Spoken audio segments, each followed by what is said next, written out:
নমস্কার বন্ধুরা, আমার নাম ডক্টর সঞ্চিতা চ্যাটার্জি, আয়ুর্বেদাচার্য বিএমএস। আজকে আমাদের আলোচনার বিষয়বস্তু হচ্ছে নাকের অ্যালার্জি। নাকের অ্যালার্জি এটা কি কারণে হয় এবং কি ধরনের সিমটমস দেখতে পাওয়া যায়, এর ট্রিটমেন্ট কি হবে, হোম রেমেডি এবং প্রিভেনশন প্রভৃতি বিষয় নিয়ে আমরা বিস্তারিতভাবে আলোচনা করব। তার আগে আপনারা প্লিজ আমার চ্যানেলটিকে লাইক করে দেবেন, শেয়ার করে দেবেন আপনার বন্ধু বান্ধব আত্মীয় পরিজনের সাথে, এবং অবশ্যই সাবস্ক্রাইব করে দেবেন। সাবস্ক্রাইবের পাশে বেল আইকনটিতে ক্লিক করে দেবেন যাতে পরবর্তী নোটিফিকেশনগুলি সরাসরি পেয়ে যেতে পারেন। অনেক সময় দেখবেন যে আমাদের নাক দিয়ে হঠাৎ করে নাক দিয়ে কাঁচা জল গড়াচ্ছে, অথবা নাক বন্ধ হয়ে গেছে, সেই সঙ্গে সঙ্গে হাঁচি হচ্ছে, নাক চুলকাচ্ছে, মুখের ভিতরটা চুলকাচ্ছে। এই ধরনের সিমটমস গুলো কিন্তু দেখতে পাওয়া যায়। কারো কারোর ক্ষেত্রে এই ধরনের সিমটমস গুলো দেখতে পাওয়া গেল, ওষুধ খেলো, সেরে গেল, আবার কিছুদিন পরে এটা হচ্ছে, অর্থাৎ সারা বছর এটা চলতে থাকে। আবার কিছু কিছু মানুষের ক্ষেত্রে ঠিক সিজন চেঞ্জের সময় এই সমস্যাগুলো দেখতে পাওয়া যায়। যেমন ধরুন পুজোর ঠিক পরে বা কালী পুজোর ঠিক পরে যখন শীত আসছে, এই সময়টাতে দেখা যায়। আবার যখন শীত চলে যাচ্ছে সেই সময়টাতে দেখা যায়। বসন্তকালে দেখা যায়, অর্থাৎ যখন টেম্পারেচার সাডেন চেঞ্জ হচ্ছে এই সময়টাতে তাদের এই ধরনের সিমটমস গুলো দেখতে পাওয়া যায়। এটাকে আমরা বলছি নাকের অ্যালার্জি। তাহলে সিমটমস গুলো কি কি হবে? প্রথমত নাক দিয়ে কাঁচা জল গড়াচ্ছে, অথবা তার নাক ব্লক হয়ে গেছে, নাক বন্ধ হয়ে গেছে, এটা হতে পারে। এবং নাক চুলকাচ্ছে, মুখের ভিতরটা চুলকাচ্ছে, চোখ দিয়ে জল পড়ছে, চোখ লাল হয়ে গেছে বা চোখ চুলকাচ্ছে, হাঁচি হচ্ছে, অনেকের ক্ষেত্রে অনবরত হাঁচি হতে থাকে, এবং একটা ক্লান্ত ভাব অনুভূত হয়, মাথা ব্যথা করে, হালকা গাটা গরম থাকে। তো এই ধরনের, এবং মনে হয় যেন গলার কাছে সর্দিটা আটকে রয়েছে, গলাটা একটু ঝাড়লে ভালো হয়, গলা খুসখুস যেটাকে বলে, এই ধরনের সমস্যাগুলো কিন্তু দেখতে পাওয়া যায়। তো এবারে বলি এই নাকের অ্যালার্জি এটা কি কারণে হয়। দেখুন, যে কোনো অ্যালার্জি, সেটা নাকের অ্যালার্জি হোক বা স্কিনের অ্যালার্জি হোক অথবা কোনো খাবারের অ্যালার্জি হোক, সেক্ষেত্রে কি হয়, আমাদের ইমিউনিটি পাওয়ার, আমাদের ইমিউনিটি সিস্টেম এক্ষেত্রে ওভার অ্যাক্টিভ হয়। এবং কোনো জিনিস এই অ্যালার্জির ক্ষেত্রে যখন আমাদের শরীরের সংস্পর্শে আসে, তখন আমাদের ইমিউনিটি পাওয়ার এটাকে বহিরাগত শত্রু হিসাবে মনে করে, এবং যার ফলে সে রিয়াক্ট করে। রিয়াক্ট করার ফলে আমাদের যে মাস্ট সেল রয়েছে সেখান থেকে হিস্টামিন নামক এক ধরনের কেমিক্যাল রিলিজ হয়, এবং যার ফলে এই ধরনের সিমটমস গুলো কিন্তু দেখতে পাওয়া যায়। তো এবারে বলছি যে এই ধরনের যে এই যে নাকের অ্যালার্জি, যেটা এই যে সিমটমস গুলো দেখতে পাওয়া যাচ্ছে, সেগুলোর ক্ষেত্রে কিন্তু এই একই কারণে হয়। তাহলে কি কি, কোন জিনিসটা আমাদের শরীরের সংস্পর্শে আসলে এই ধরনের অ্যালার্জি হতে পারে, অর্থাৎ এই অ্যালার্জিকে ট্রিগার আপ করে কোন কোন জিনিসগুলো। দেখুন, এক্ষেত্রে তার আগে একটা কথা বলি, তিনটে রুটের মাধ্যমে কিন্তু আমাদের শরীরের মধ্যে এই কিছু জিনিস প্রবেশ করে, এবং যেখান থেকে আমাদের নাকের অ্যালার্জি হতে পারে। এক, মুখের মাধ্যমে; দুই, নাকের মাধ্যমে; তিন হচ্ছে চোখের মাধ্যমে। কি কি জিনিস শরীরে প্রবেশ করলে এই ধরনের অ্যালার্জি হতে পারে, সেই জিনিসগুলোকে কিন্তু অ্যালার্জেন বলা হয়। যেমন তার মধ্যে প্রথমেই বলবো ধুলোবালি। আপনি যখন বাইরে বেরোচ্ছেন সেখানে ধুলোবালিও হতে পারে, বা আপনার বাড়িতে ধুলোবালিও হতে পারে। এবং এই ধুলোবালির মধ্যে এক ধরনের সূক্ষ্ম সূক্ষ্ম মাইট থাকে, যেটাকে ডাস্ট মাইট বলে, খালি চোখে বুঝতে পারা যায় না। সেগুলো থেকেও কিন্তু এটা হতে পারে।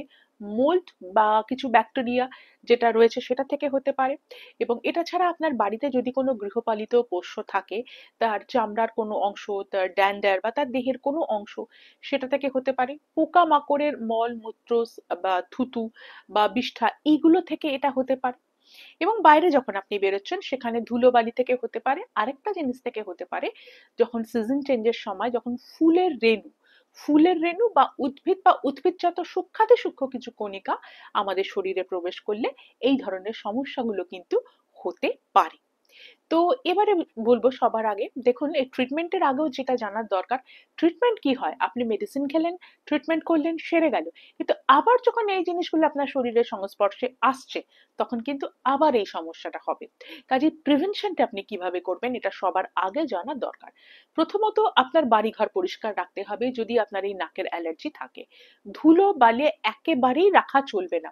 বিছানার চাদর, বালিশের ওয়্যার, পর্দা, এগুলো রেগুলার বেসিসে কাচতে হবে, সাবান দিয়ে ভালোভাবে ধুয়ে নিতে হবে, অন্তত পক্ষে সপ্তাহে একদিন, না হলেও 10 দিনে একবার করতে হবে।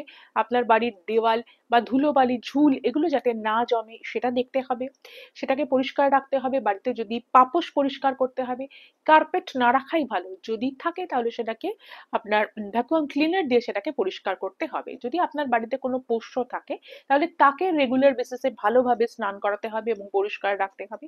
সে যদি বেডরুমে না প্রবেশ করে তাহলেই কিন্তু ভালো হয়। এবং তাকে আদর করার সময়ও করার পরেও কিন্তু ভালোভাবে সাবান দিয়ে হাত মুখ ধুয়ে নেবেন। যখন বাইরে থেকে বাড়িতে আসবেন তখন কিন্তু ভালোভাবে হাত মুখ ধুয়ে নেবেন, জামা কাপড় চেঞ্জ করবেন এবং তারপরে খাবার খাবেন। বাইরের খোলা খাবার, খোলা জল এগুলো একেবারেই খাওয়া চলবে না। এবং যখন আপনি বাইরে যাচ্ছেন, বিশেষত সিজন চেঞ্জের সময়, মাস্ক ব্যবহার করুন, এটা ভীষণ উপকারী। মাস্ক ব্যবহার করুন, চোখে চশমা ব্যবহার করুন। দেখুন, 3টে রুটের মাধ্যমে এটা ঢুকতে পারে। যদি মাস্ক ব্যবহার করেন নাক এবং মুখের মাধ্যমে ঢুকলো না, বা যদি চোখে চশমা ব্যবহার করেন তাহলে সেক্ষেত্রেও চোখের মাধ্যমেও এটা ঢুকছে না। অনেক সময় দেখবেন আমরা ডক্টর দেখাতে গেছি, চেম্বারের বাইরে অনেকক্ষণ বসে থাকতে হচ্ছে, হয়তো কারোর এই ধরনের কোনো সমস্যা রয়েছে, বা সেক্ষেত্রে সেটা থেকে, এটা যদিও অ্যালার্জি না, তো ব্যাকটেরিয়া বা ভাইরাস ঘটিত হতে পারে, সেটা থেকে কিন্তু আপনার শরীরে ওই ড্রপলেটস গুলো প্রবেশ করতে পারে। কাজে এই সমস্ত জায়গায় অবশ্যই আপনি কিন্তু মাস্ক ব্যবহার করবেন। এবং এগুলো যদি একটু আমরা মেনটেন করতে পারি, তো তাহলে কিন্তু এটা যে প্রকোপটা বা এটা হবার সম্ভাবনাটা অনেকটাই কমে যাবে। এবারে বলি এর ট্রিটমেন্ট আমরা কিভাবে করব।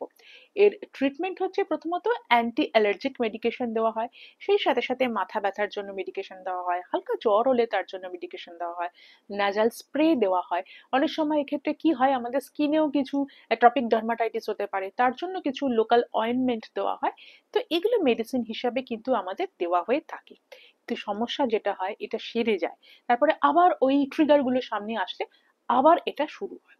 কিছু হোম রেমেডি বলছি। প্রথমত দেখুন, এই যে নাক বন্ধ হয়ে যায়, এটা ভীষণ কষ্টকর একটা জিনিস। সেক্ষেত্রে একটা বড় পাত্রের মধ্যে বা একটা বোলের মধ্যে উষ্ণ গরম জল নিয়ে 3-4 ফোঁটা যে কোনো essential oil, eucalyptus essential oil বা পিপারমেন্ট অয়েল দিয়ে তার ভেপারটা নেবেন, তাহলে কিন্তু এই যে নাক ব্লক রয়েছে সেটা খুলে যাবে। বা এই পিপারমেন্ট অয়েল বা ইউক্যালিপটাস অয়েল এটা নারকেল তেলের সঙ্গে একটু মিশিয়ে নিয়ে মাথার কপালের দুপাশে যদি এই জায়গাটা দেন তাহলেও কিন্তু আপনি আরাম পাবেন। উষ্ণ গরম জলের মধ্যে নুন ফেলে বারে বারে গার্গেল করবেন।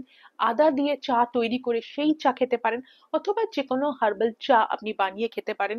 একটা একটা কন্টেনারের মধ্যে কিছুটা দারচিনি, কিছুটা তুলসী পাতা এবং ছোট এলাচ, লবঙ্গ, একটু গোলমরিচ, এটাকে ডাস্ট করে সেটাকে পাউডার ফর্মে এনে একটা কন্টেনারে রেখে দিলেন। যখন আপনি চা বানাচ্ছেন তার মধ্যে ওই পাউডারটা একবার দিয়ে এটা আপনি দিনে 2-3 বার খেতে পারেন। এবং হালকা উষ্ণ গরম জলে স্নান করতে পারেন এবং গরম খাবার খাবেন, এই সময় ঠান্ডা খাবার খাবেন না। এগুলো যদি আপনি করেন আপনি কিন্তু বেশ ভালো থাকবেন। হ্যাঁ, এই ট্রিটমেন্টের সাথে সাথে এগুলো কিন্তু আপনি করতে পারেন। এবং এই যেগুলো বললাম এগুলো যদি আমরা একটু মেনটেন করতে পারি, তো তাহলে কিন্তু এই নাকের অ্যালার্জি থেকে আমরা অনেকটাই মুক্ত থাকতে পারবো। পরিশেষে আবারও একটা কথা বলছি, যে জিনিসগুলো ট্রিগার আপ করছে আপনাকে সেগুলো থেকে দূরে থাকতে হবে। আপনার যদি এই ধরনের অ্যালার্জি হয়, ধুলো বালিতে একেবারেই থাকা চলবে না। বাড়িতে যদি কোনো ধুলোবালির কাজ হয় আপনি সেখান থেকে চলে যান, অন্য জায়গায় থাকুন। এবং সিজন চেঞ্জের সময় মাস্ক ব্যবহার করুন, প্রয়োজনে আপনি সানগ্লাস বা চশমা ব্যবহার করুন। এবং যখন বাইরে থেকে বাড়িতে আসবেন হাত মুখ ধুয়ে তবেই খাবার খাবেন, এবং খোলা খাবার খাবেন না এগুলো, এবং জল বেশি করে খাবেন। এগুলো একটু খেয়াল রাখলেই কিন্তু সুস্থ থাকতে পারবেন। তাহলে বন্ধুরা আজ এই অবধি। ভালো থাকবেন, সুস্থ থাকবেন। নমস্কার।